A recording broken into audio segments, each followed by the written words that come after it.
আমাদের কাছে এরকম কোনো সিস্টেম নেই যে আমি এখানে বসে থেকে কোনো একটা কথা এখান থেকে পাশে যেখানে আমার শ্রদ্ধেয় পিতা বসে আছেন তার অন্তরে দিব, কোনো প্রকার লেখা পাঠানো ছাড়া এবং কোনো প্রকার কথা বলা ছাড়া এখানে বসে থেকে তার অন্তরে কোনো কথা দিব, অথবা পাশে যিনি উপস্থাপনা করছে উনি ওখানে বসে থেকে আমার অন্তরে কোনো কথা দিবে, কোনো লিখিত চিরকুট ছাড়া অথবা কানে কানে এসে বলা ছাড়া এইরকম শক্তি পৃথিবীর কারণেই।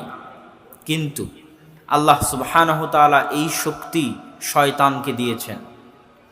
কোনো প্রকার কথোপকথন ছাড়া এবং কোনো প্রকার লিখিত মেসেজ ছাড়া সরাসরি আমাদের অন্তরে আমাদের অজান্তে কথা দিতে পারে এই ক্ষমতা আল্লাহ কাকে দিয়েছে?